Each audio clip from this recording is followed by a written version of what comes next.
आकस्मिक लड़ाई, देखिए आकस्मिक लड़ाई अचानक हो जाती है, उस स्थिति में भी इस धारा के तहत अपवाद का लाभ मिलता है। आकस्मिक लड़ाई के दौरान आवेश में आकर किसी व्यक्ति द्वारा अन्य व्यक्ति की मृत्यु कारित की जाती है तो उसे हत्या का दोषी न मानते हुए आपराधिक मानववध का दोषी माना जाएगा। किंतु यदि दो दल जानबूझकर हथियारों से सुसज्जित होकर आपस में लड़ते हैं तो वे इस अपवाद के अंतर्गत नहीं आएंगे, उन्हें हत्या के लिए दोषी माना जाएगा। क्या किया जाएगा? उन्हें हत्या के लिए दोषी माना जाएगा।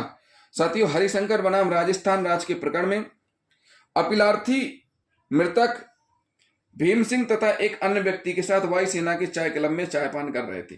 अपीलार्थी मतलब अभियुक्त और मृतक भीम सिंह। देखिए, अभियुक्त और मृतक भीम सिंह तथा एक अन्य व्यक्ति के साथ वायुसेना के चाय क्लब में चायपान कर रहे थे। इसी बीच उनका आपस में झगड़ा हो गया क्योंकि मृतक ने अपीलार्थी से 50,000 वापस लौटाने के लिए कहा।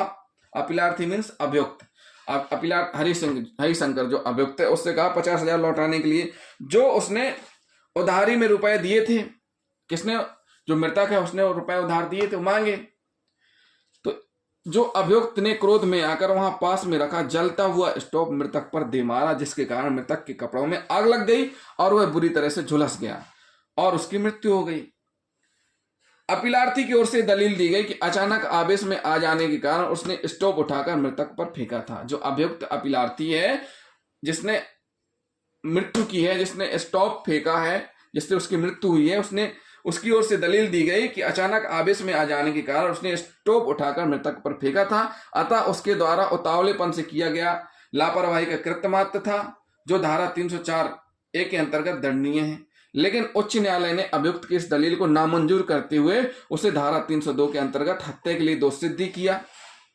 उक्त निर्णय के विरुद्ध अपील में देखिए माननीय हाईकोर्ट ने निरस्त कर दिया, उसको हत्या का दोषी माना। अब सुप्रीम कोर्ट ने क्या किया? इसमें माननीय सुप्रीम कोर्ट ने विनिश्चित किया ना तो यह धारा 304A प्रकरण का है, लापरवाही पूर्वक कृत्य मात्र का, और ना ही धारा 302 का है। चूंकि अभियुक्त ने जलता हुआ स्टोव मृतक पर फेंका था, अतः उसे इसके संभाव्य परिणामों का ज्ञान होना चाहिए था। अतः न्यायालय ने इसे धारा किसके? आपराधिक मानववध, जो हत्या की श्रेणी में नहीं आता है, के भाग 2 के अंतर्गत दंडित किया जाना न्यायोचित समझा। एक और उदाहरण हम आपको बताते हैं। उदय सिंह बनाम उत्तर प्रदेश राज्य AIR 2008 SC1। इसमें साथियों क्या होता है? इसमें भी यही कंडीशन होती है, इसमें भी उसको बेनिफिट दिया गया है। किसको दिया गया है? उदय सिंह को बेनिफिट दिया गया है। किस चीज के लिए?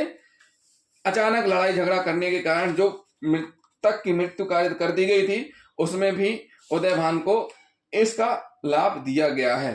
तो साथियों, ये कुछ उदाहरण हैं जो हम आपको बता रहे हैं। फिर से हम एक जो उदय सिंह बनाम उत्तर प्रदेश राज्य का उदाहरण है उसको हम बता देते हैं। उदय सिंह बनाम उत्तर प्रदेश राज्य के मामले में गेंदा सिंह तथा अपीलार्थी यानी अभियुक्त उदय सिंह दोनों भाई थे। गेंदा सिंह और अभियुक्त दोनों भाई थे, जो दोनों शिशुपाल सिंह के भतीजे थे।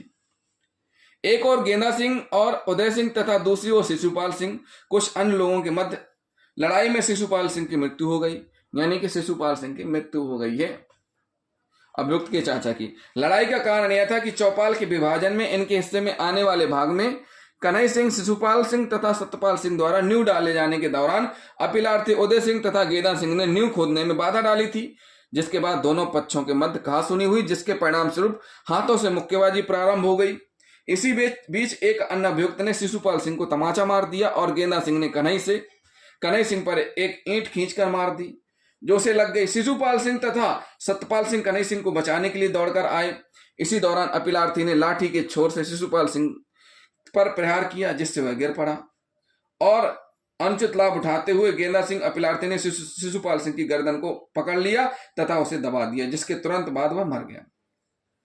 विचारण न्यायालय तथा उच्च न्यायालय ने गेंदा सिंह तथा अपीलार्थी उदय सिंह को धारा 302 और 34 के अंतर्गत दोषी सिद्ध किया, आजीवन कारावास की सजा सुनाई। अभियुक्तगण द्वारा माननीय सुप्रीम कोर्ट के समक्ष अपील दायर की गई। अपील लंबित रहने के दौरान गेंदा सिंह मर गया।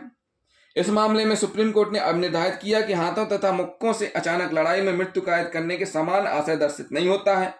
गला घोंटकर मृत्यु कायद करने के किसी आशय के बिना अपीलार्थीगण के हाथों द्वारा मृतक के गर्दन पर दबाव के कारण मृत्यु हो गई। यह समझना कठिन है कि गेंदा सिंह या अपीलार्थी उदय सिंह द्वारा मृतक के गले को कितना दबाया गया था जिससे उसकी मृत्यु कारित हुई। अतः यह अब निर्धारित करना उचित होगा कि अपीलार्थियों ने अचानक उत्तेजना में हुई लड़ाई में मृतक को चोट कारित की थी जिसमें किसी हथियार का उपयोग नहीं किया गया था। इसलिए अभियुक्त उदय सिंह गेदा सिंह ऐसे मानववध के लिए दोषी हैं जो हत्या की कोटि में नहीं आता है।